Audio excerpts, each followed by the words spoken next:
ഇന്നത്തെ ക്ലാസ്സിൽ നമ്മൾ പഠിക്കാൻ പോകുന്നത് വൈദ്യുത രസതന്ത്രം എന്ന പാഠമാണ്.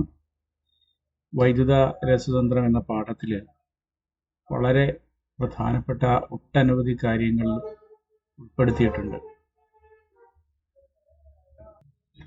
അവയെല്ലാം വളരെ ഈസി ആയിട്ട് മനസ്സിലാക്കി തരിക എന്നുള്ളതാണ് ഈ വീഡിയോയിലൂടെ നമ്മൾ ശ്രമിക്കുന്നത്. തുടർന്ന് വരുന്ന എല്ലാ വീഡിയോകളിലും നിങ്ങൾ കാണുക. ഈ പാഠം നിങ്ങൾക്ക് ഏറ്റവും രസമുള്ളതാക്കാൻ പരമാവധി ശ്രമിക്കുന്നതായിരിക്കും. ഈ പാഠത്തിൽ ആദ്യമായിട്ട് നമ്മൾ പഠിക്കാൻ പോകുന്നത് ക്രിയാശീല ശ്രേണി എന്ന് പറയുന്ന ഒരു ഭാഗമാണ്. അപ്പോൾ ഈ ക്രിയാശീല ശ്രേണി എന്താണെന്ന് നമുക്ക് ആദ്യമായിട്ട് നോക്കാം. ഇവിടെ നമ്മളൊരു പട്ടിക 5.3 എന്ന് പറയുന്ന ഒരു പട്ടിക നമ്മുടെ മുമ്പിൽ കൊടുത്തിട്ടുണ്ട്. നിങ്ങൾ ശ്രദ്ധിച്ച് നോക്കുക. പാഠപുസ്തകത്തിലെ പേജ് കൂടി നിങ്ങൾ എടുത്തു വെക്കുന്നുണ്ടെങ്കിൽ അതിലെ 5.3 എന്ന് പറയുന്ന പട്ടികയാണത്.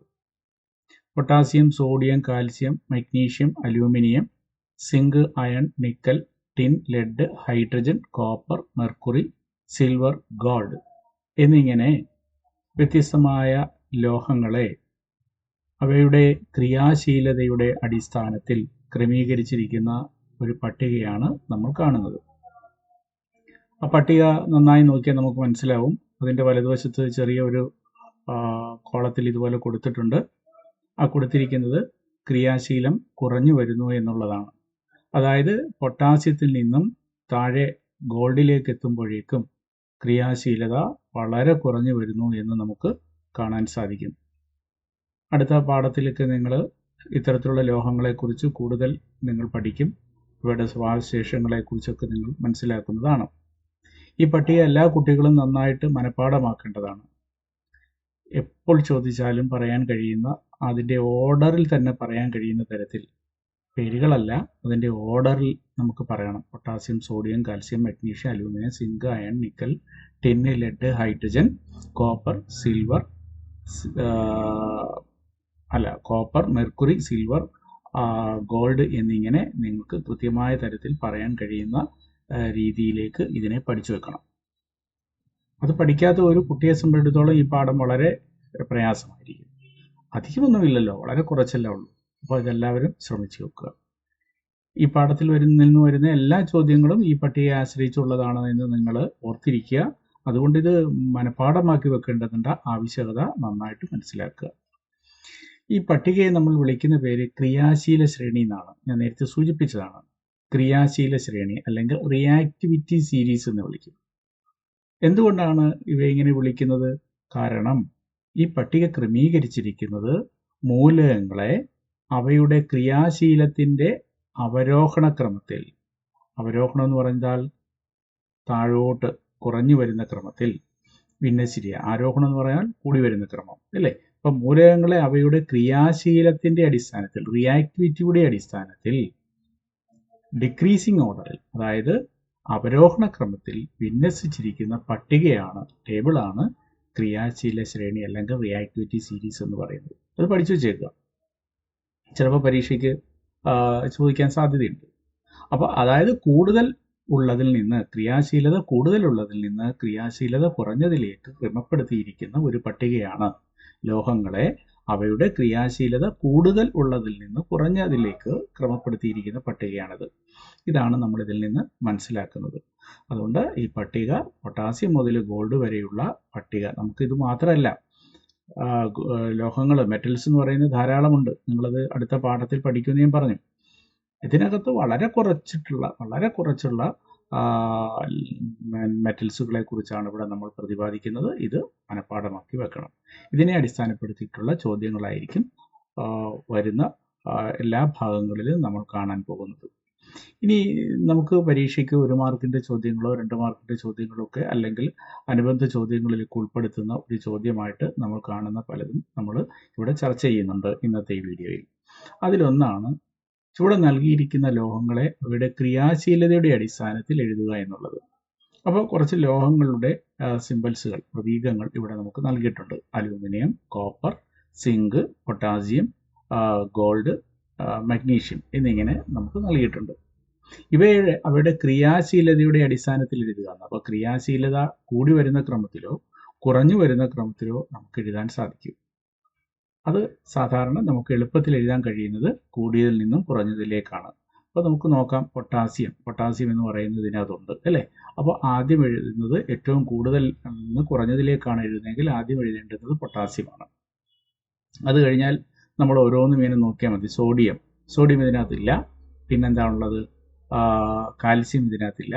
പിന്നെ മഗ്നീഷ്യം ഉണ്ട്. അപ്പോൾ രണ്ടാമത് വരുന്നത് പൊട്ടാസ്യം കഴിഞ്ഞാൽ മഗ്നീഷ്യമാണ് വരുന്നത്.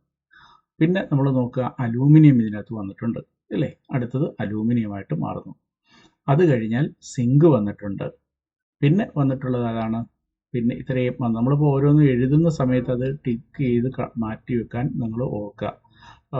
ക്വസ്റ്റ്യൻ പേപ്പറിനകത്ത് നിങ്ങളതങ്ങനെ, അല്ലെങ്കിൽ പേപ്പറിലോട്ട് എഴുതിയിട്ട് അത് ടിക്ക് ചെയ്ത് വെക്കാൻ നിങ്ങൾ ഓർത്താൽ റിപ്പീറ്റിംഗ് ഒഴിവായി കിട്ടും.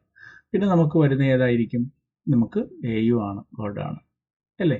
ഇത്രയും കാര്യങ്ങളാണ് നമ്മൾ ക്രമപ്പെടുത്തേണ്ടതായിട്ടുള്ളത്. അതെങ്ങനെയാണ് ക്രമപ്പെടുത്തിയിരിക്കുന്നതെന്ന് നോക്കൂ. Potassium, magnesium, aluminium, zinc, copper, gold എന്നിങ്ങനെ ക്രമത്തിൽ ഇല്ലേ. ഇതിനകത്ത് കോപ്പറിൻ്റെ കാര്യം നേരെ വിട്ടുപോയി. കോപ്പർ, ഗോൾഡ് എന്നിങ്ങനെ ക്രമത്തിൽ ക്രിയാശീലത കൂടിയതിൽ നിന്നും ക്രിയാശീലത കുറഞ്ഞതിലേക്കുള്ള ക്രമപ്പെടുത്തലാണ് ഇവിടെ നടത്തിയിരിക്കുന്നത്. ഇങ്ങനെ നമുക്ക് ഈ ചോദ്യത്തിൻ്റെ ഉത്തരം എഴുതാവുന്നതാണ്. അപ്പം ഇങ്ങനെ എഴുതണമെന്നുണ്ടെങ്കിൽ നമുക്ക് ഈ പട്ടിക നന്നായിട്ട് മനസ്സിലാക്കിയിരിക്കണം. അതുകൊണ്ട് എല്ലാവരും പട്ടിക കൃത്യമായിട്ടും പഠിച്ചു വെക്കുക. അതിൻ്റെ ആവശ്യകത ഈ ചോദ്യത്തിൽ നിന്ന് മനസ്സിലായിട്ടുണ്ടാവും. മറ്റൊരു ചോദ്യം നമുക്ക് ഇതുപോലെ നോക്കാം. ചുവടെ നൽകിയിരിക്കുന്ന ലോഹങ്ങളെ അവയുടെ ക്രിയാശീലതയുടെ അടിസ്ഥാനത്തിൽ എഴുതാനാണ് ഇവിടെ പറഞ്ഞിരിക്കുന്നത്. ഇവിടെ നമുക്ക് എങ്ങനെ ഇത് ചിട്ടപ്പെടുത്തേണ്ടത്? നമ്മളിങ്ങനെ പെട്ടെന്ന് എഴുതേണ്ടി വരുമ്പോൾ നമുക്ക് ഇവയെ ആദ്യം ഇതിൻ്റെ ഓർഡറിലൊന്ന് എഴുതി വെച്ചിട്ട് പിന്നെ നമുക്ക് കുറഞ്ഞതിൽ നിന്ന് കൂടുതലോട്ടോ കൂടുതൽ നിന്ന് കുറഞ്ഞതിലോട്ടോ ഒക്കെ എഴുതി പഠിക്കാൻ കഴിയും.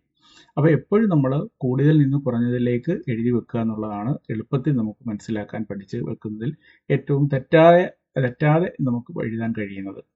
അപ്പോൾ എൻ്റെ ഉത്തരം എങ്ങനെ നമുക്ക് എഴുതാം?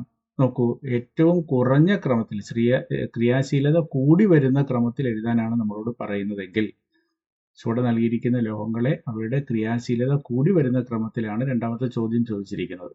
അപ്പോൾ അങ്ങനെ എഴുതാൻ പറഞ്ഞാൽ നമ്മൾ എന്തായിരിക്കണം ചെയ്യേണ്ടത്?